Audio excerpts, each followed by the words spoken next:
जैसे ही राध्या निहारिका के घर से बाहर निकलने की कोशिश करती है, उसी पल पूरा खेल उल्टा पड़ जाता है, क्योंकि इस बार निहारिका ने सिर्फ जाल नहीं बिछाया होता, बल्कि राध्या को उसमें फंसा भी दिया होता है।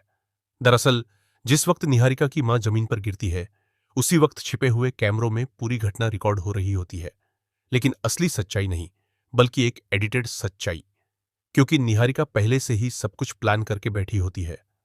वो अपनी मां को हल्का धक्का देकर गिराती है और फिर वीडियो को इस तरह शूट और एडिट कराया जाता है कि ऐसा लगे जैसे राध्या ने जानबूझकर हमला किया है। और फिर बिना देर किए वही वीडियो सीधे पुलिस स्टेशन भेज दिया जाता है।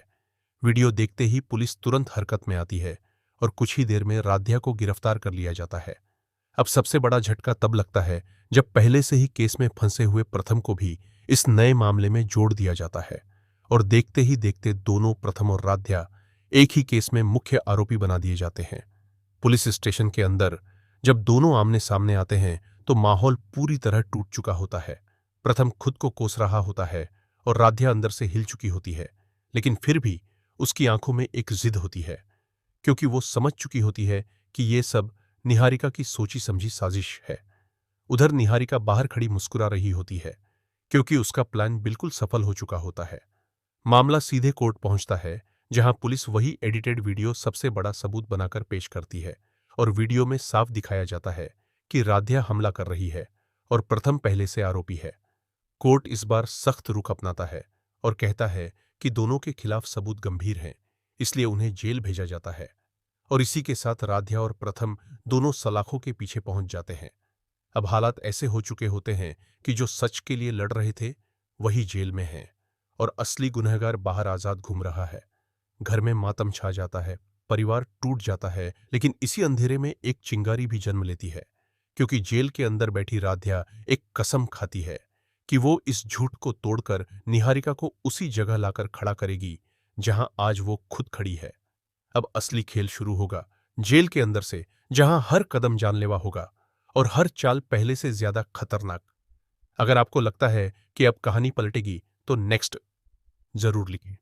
जेल के अंदर जैसे ही पहली रात होती है, कहानी और भी खतरनाक मोड़ ले लेती है, क्योंकि अब राध्या और प्रथम सिर्फ बाहर के दुश्मनों से नहीं, बल्कि अंदर के खेल से भी जूझने वाले होते हैं। दरअसल निहारिका यहीं भी अपनी चाल चल चुकी होती है।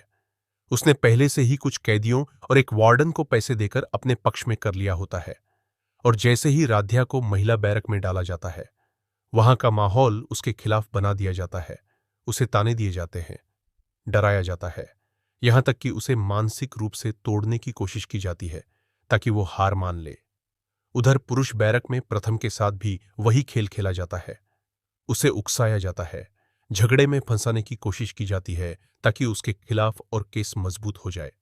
लेकिन इस बार दोनों हालात समझ चुके होते हैं, इसलिए टूटने के बजाय चुपचाप हर चीज को गौर से देखना शुरू कर देते हैं।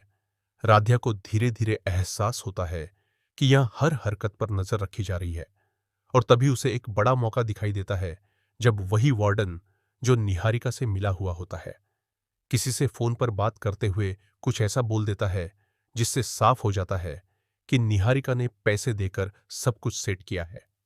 राध्या तुरंत समझ जाती है कि अगर इस सच्चाई का कोई सबूत मिल जाए तो पूरा खेल पलट सकता है। उधर प्रथम भी एक कैदी की मदद से जेल के अंदर हो रहे इस सेटअप को समझने लगता है, और दोनों अलग अलग रहते हुए भी एक ही दिशा में सोचने लगते हैं। अब दोनों फैसला करते हैं कि जेल के अंदर से ही निहारिका के खिलाफ सबूत इकट्ठा करेंगे, चाहे इसके लिए उन्हें कितनी भी बड़ी रिस्क क्यों ना लेनी पड़े। इसी बीच निहारिका को खबर मिलती है कि राध्या और प्रथम अभी भी टूटे नहीं हैं, और यह बात उसे अंदर से हिला देती है, क्योंकि उसे डर लगने लगता है कि कहीं उसका राज बाहर ना आ जाए। इसलिए वो एक और खतरनाक कदम उठाने का फैसला करती है, ताकि इस बार हमेशा के लिए दोनों की आवाज बंद की जा सके। अब कहानी पहुंच चुकी है अपने सबसे खतरनाक फेज में, जहां जेल की सलाखों के पीछे से शुरू होगी असली जंग, सच बनाम साजिश। और इस बार दांव पर सिर्फ इज्जत नहीं बल्कि जान भी है। अगर आपको लगता है कि अब राध्या जेल के अंदर से गेम पलटेगी तो फाइट बैक जरूर लिखें, और अगला हिस्सा जानने के लिए नेक्स्ट लिखना मत भूलना।